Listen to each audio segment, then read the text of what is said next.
শালার ম্যাগি রে, ওইসব ম্যাগি গে। এর মুখে নোংরা ভাষা শুনে অবাক হওয়ার কিছু নেই। একজন শ্রাদ্ধ কেন নোংরামো? তুমি খুশি খুশি রান্না করতে পারছো, খুশি খুশি খাওয়াতে পারছো, আর কিছু হাসি ঠাট্টাও করতে পারছো, কিন্তু সেই খাবারের ভিডিও তুললে নোংরামো? যুক্তির মা বোন এক হয়ে গেল না? This is totally groundless. Hello everyone, আমি শুভ, চাই সবার শুভ হোক। কিন্তু যারা এনাকে রোস্ট করছে তাদের শুভ চাইবো নাকি ঠিক বুঝতে পারছি না। যে আমাদের বংশের একজন মারা গেছেন আর আমাদের গুরুদশা চলছে, তো সেই বাড়িতেই আজকে শ্রাদ্ধ অনুষ্ঠান। যেহেতু আমাদের বংশের লোক যেতে তো হবেই। দুটো পরীক্ষা দেওয়ার পর আরে ছোট্ট মেয়েটা একটা শ্রাদ্ধ বাড়ির ভ্লগ বানিয়েছে, তো কি হয়েছে তাতে সবাই রোস্ট করছে, ট্রোল করছে কেন?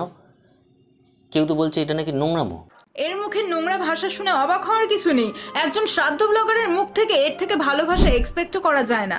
দেখো, রির ভিডিও আমার ভালো লাগে, ঠিক আছে, শি ইজ ক্রিয়েটিভ আর সেন্স অফ হিউমার ভালোই আছে, কিন্তু এই ভিডিওতে এই এস রয়কে যে রোস্ট করেছে সেখানে কিছু কথা বলেছে সেগুলো আমার হজম হয়নি। মানে একদম বেসলেস কথা লেগেছে আমার। শালার ম্যাগি রে, ওইসব ম্যাগি গে। দেখো, এটা যদি স্ল্যাং হয় বা বাজে কথা মনে হয়, তো তুমিও তো নিজের ভিডিওতে এই কথাটা উচ্চারণ করো। একজন ঢ্যামনামি করে তাদের ফুলসজ্জার ঘরে সিসিটিভি। আরেকজন কি কথা বলছে শোনো। মেয়েরাই যদি মেয়েদের বলে মাগি, ওই মুখে চলো সবাই মিলে। তারা এখন বলবে ও তো ম্যাগি বলেছে, ওরে চোদনা, ব্ল্যাক হোল থেকে। এর কাছেও এটা গালাগালি একটা, মানে। আর তুমি যে একটু আগে কি একটা বললে, ওরে চোদনা, ব্ল্যাক। তো ভাই, এটাও তো স্ল্যাং নাকি অন্য কিছু? সাধু ভাষা ওটা? আর আরেকটা কী কথা বলছিলে, মেয়ে মেয়েকে গালাগালি দিচ্ছে। আরে ছেলে যদি মেয়েকে গালাগালি দিতে পারে, ছেলে ছেলেকে গালাগালি দিতে পারে, তো মেয়ে মেয়েকে গালাগালি দিতে পারবে না কেন?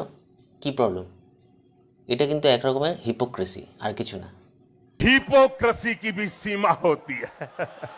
শ্রাদ্ধ বাড়িতে ভ্লগ বানাতে যাচ্ছে, আবার সেটা লুক নিয়েও আলাদা ভ্লগ। ভাবতেও অবাক লাগে যে আমাদের চারিপাশে কত ধরনের পাগলদোচা প্রাণী রয়েছে। ও, এনার মতে আবার এটা পাগলামো কেন? কারণ শ্রাদ্ধ বাড়িতে ভ্লগ বানিয়েছে।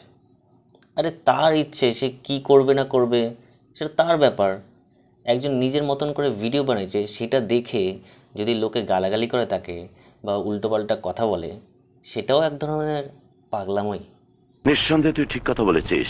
ম্যাগি রে, ওইসব ম্যাগি গে। দেখো, ও ম্যাগি বলেছে। ম্যাগি তো হচ্ছে একটা নুডলস। হ্যাঁ, কেউ যদি আমাকে নুডলস বলে তাহলে আমার খারাপ লাগবে, কিন্তু এটা তো ম্যাগি বলছে, গালাগালি কোথায়?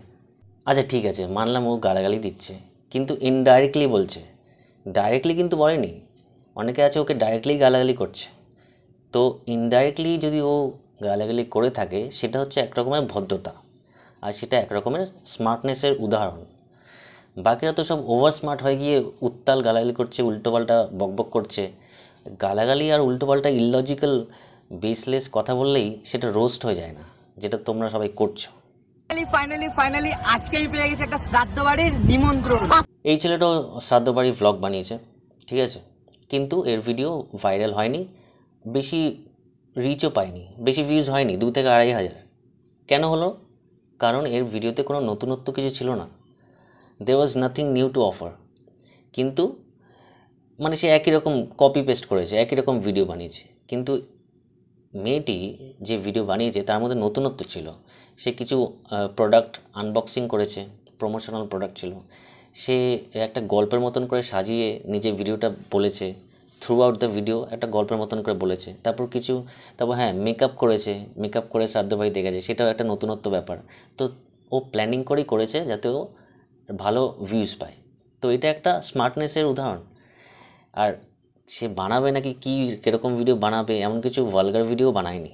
বাকিরা যেমন মেয়েরা দেখি উল্টোপাল্টা করে বেড়ায়, সেও কিছু করেনি, যথেষ্ট ভদ্র ভিডিওই বানিয়েছে। এরপরেও যদি তোমরা তাকে রোস্ট করো তাহলে আমি বলবো টোটালি বেসলেস কথাবার্তা বলছো তোমরা। তো বাকি মেয়েরা যেরকম ভালগার ভিডিও বানায় উল্টোপাল্টা, তার থেকে অনেক গুণ বেটার। সে একটা ভদ্র ভিডিওই বানিয়েছে, আর এই ভিডিওটা আমি তাই জন্যই বানালাম, তাকে সাপোর্ট করার জন্য। তো বাকিরা কে কী বলছে আমার কিছু এসে যায় না, তোমাদেরও কিছু এসে যায় না আমি কি বললাম, কিন্তু আমার যেটা মনে হল তাই বললাম। So don't take it otherwise. চলো নেক্সট ভিডিওতে আবার দেখা হবে। টাটা।